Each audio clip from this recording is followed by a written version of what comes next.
Un cordial saludo a los profesores y a los alumnos, quienes nos ven y quienes nos escuchan. Empezaré a realizar una serie de videos cortos en apoyo al temario de las clases del derecho probatorio. Es por eso que deben ustedes suscribirse a este canal. Recuerden que en clases hemos mencionado que en el artículo 165 del Código General del Proceso se mencionan los medios probatorios, como son la declaración de parte, la confesión, el juramento, el testimonio de terceros, el dictamen pericial, la inspección judicial, los documentos, los indicios, los informes, entre otros. Hoy hablaremos de uno de los medios probatorios más utilizados y desarrollados en los procesos judiciales, que es el testimonio. Comencemos. El testimonio.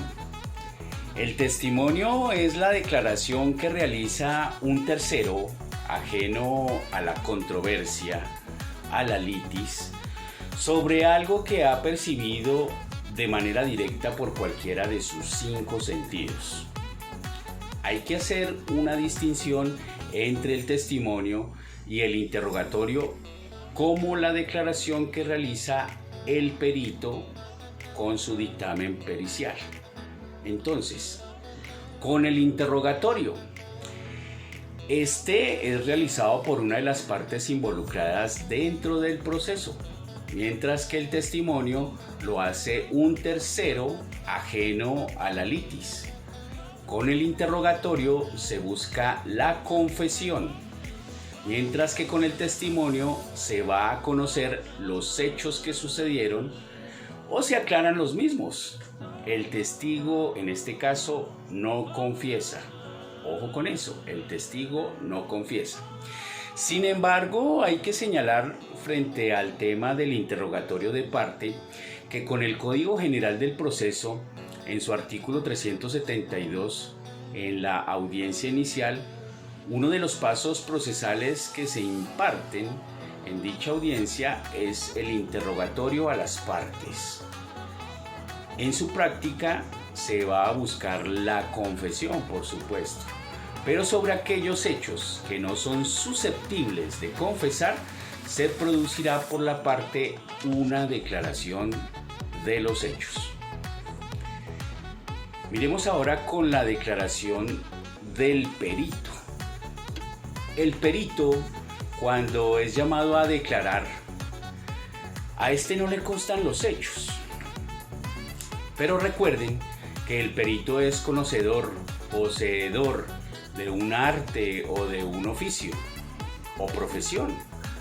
Por lo tanto, con los datos que se le suministran respecto al caso, podrá dar en su declaración juicios de valor, cosa que no puede hacer el testigo en su declaración.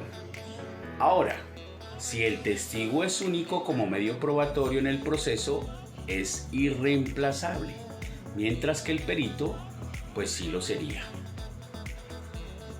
Hablemos de lo que es un testigo técnico. Este percibe los hechos por medio de sus 5 sentidos, pero como posee un conocimiento en un arte o en un oficio, le van a permitir ser cualificado y podrá emitir juicios de valor sobre lo que percibió. Por ejemplo, el médico que presencia una muerte y que puede dar juicios de valor respecto de las causas por las cuales la persona murió. Otro ejemplo, lo tenemos con el caso sonado de Colmenares, donde entró a declarar una bombero que intervino en el rescate del cuerpo. Ella, como estudiosa de técnicas de rescate, pudo emitir en su declaración juicios de valor respecto al procedimiento realizado. a este tipo de testigo se le deberá interrogar sobre sus cualidades, calidades y especialidades. Recuerden, el testigo, la declaración de tercero, no emite juicios de valor, no confiesa. El testigo técnico sí puede en algún momento dar juicios de valor sobre el conocimiento que tiene, sobre el arte u oficio o profesión que tenga. Ahora hablemos sobre las excepciones al deber de declarar. La declaración que rinda una persona quizá tiene su fundamento en la Constitución Nacional, en el artículo 95, numeral 7, cuando nos indica los deberes de la persona y el ciudadano. Y al declarar, colabora para el buen funcionamiento de la administración de justicia. Sin embargo, existen limitaciones que deben ser tenidas en cuenta por el juez y por lo tanto se constituyen en inhabilidades para declarar. En este caso tendremos dos tipos de inhabilidades, unas inhabilidades absolutas y otras relativas. Miremos las inhabilidades absolutas.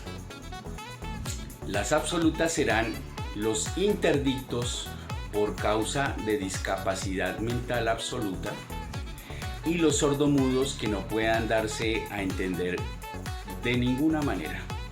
Esto lo pueden ustedes observar en el artículo 210 del Código General del Proceso.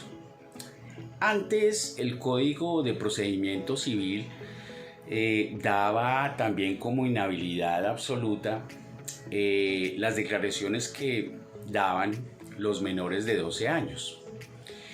Pero, por ejemplo, el Código Procedimiento Penal, no excluye a los infantes menores de 12 años, según la Ley 600 del 2000 en su artículo 266 y la Ley 906 del 2004 en su artículo 383, inciso segundo, indica que cuando depongan de los hechos los menores, no se recibirá juramento y deberán estar asistidos de su representante legal o por lo menos de un pariente mayor de edad.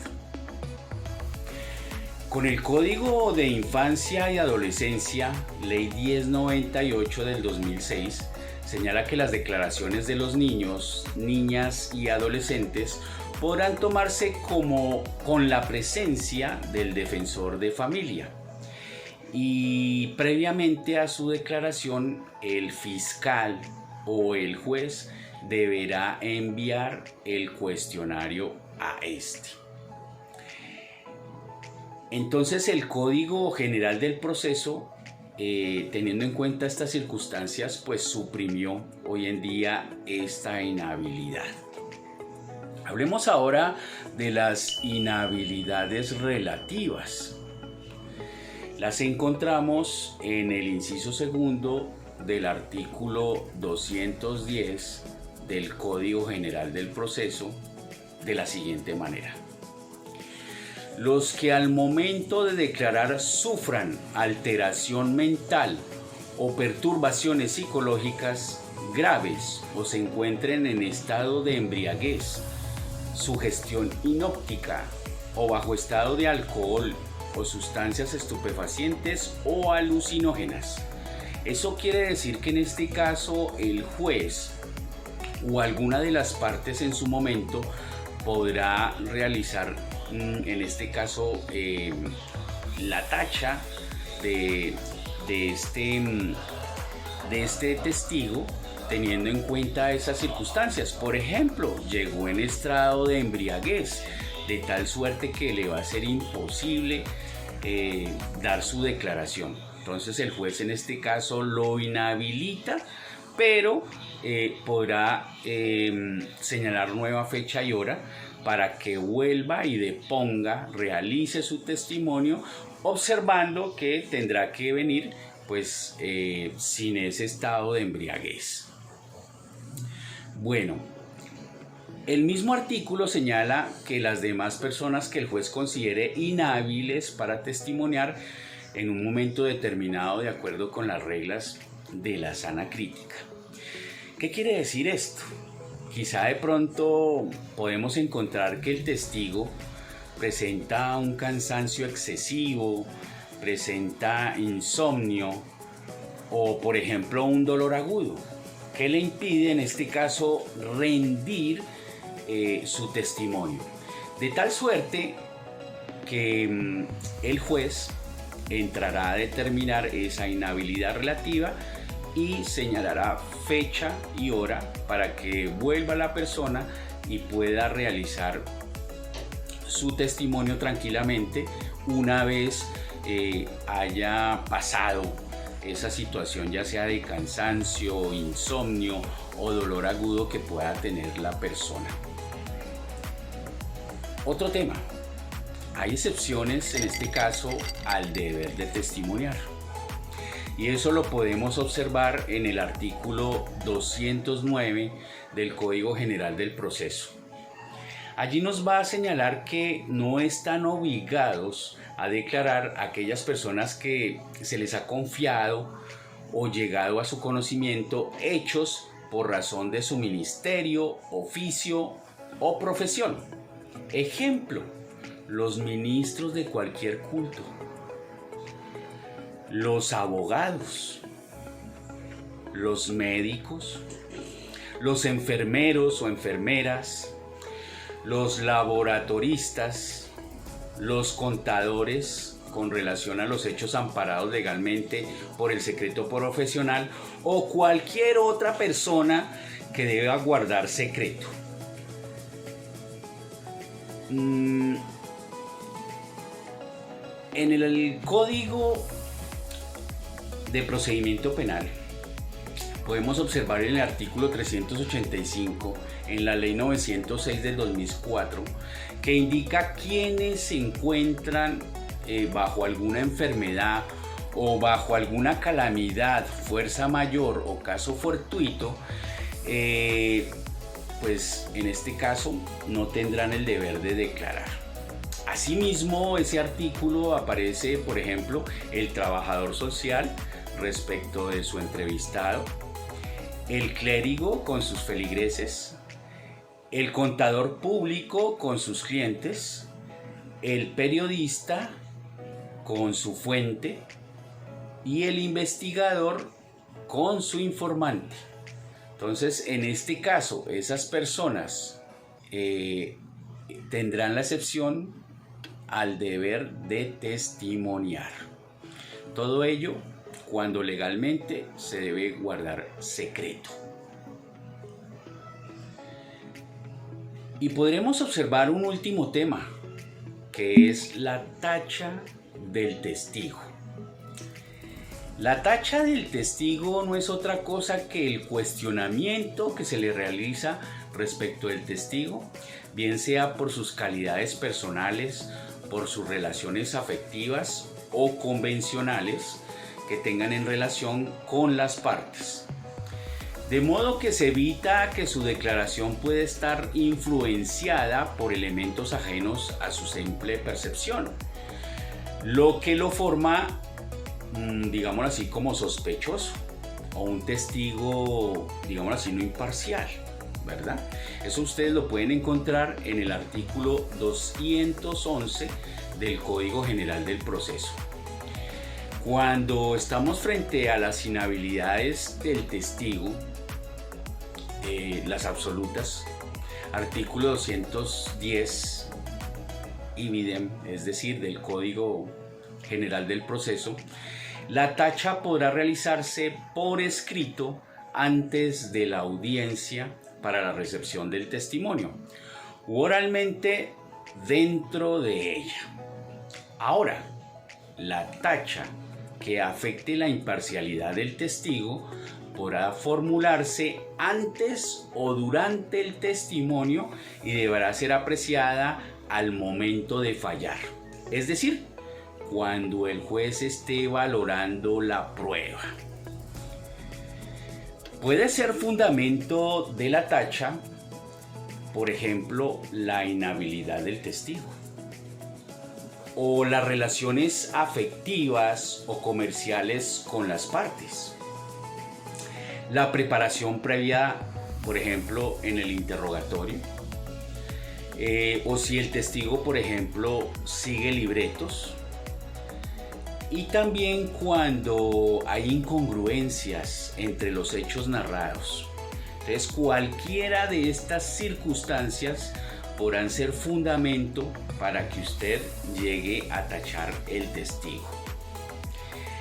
Ahora, en el proceso penal, como es un sistema adversarial, no contempla la posibilidad de tachar el testigo, pues igual su práctica se hace bajo la técnica del interrogatorio cruzado. Por lo tanto, deberán indicarse circunstancias de imparcialidad, creo yo, en el momento de sus alegatos, para que sean valorados por el juez en el momento de fallar. Bueno, eso es todo por hoy. Espero les sirva como apoyo a los ejercicios que se están realizando por medio de las audiencias públicas.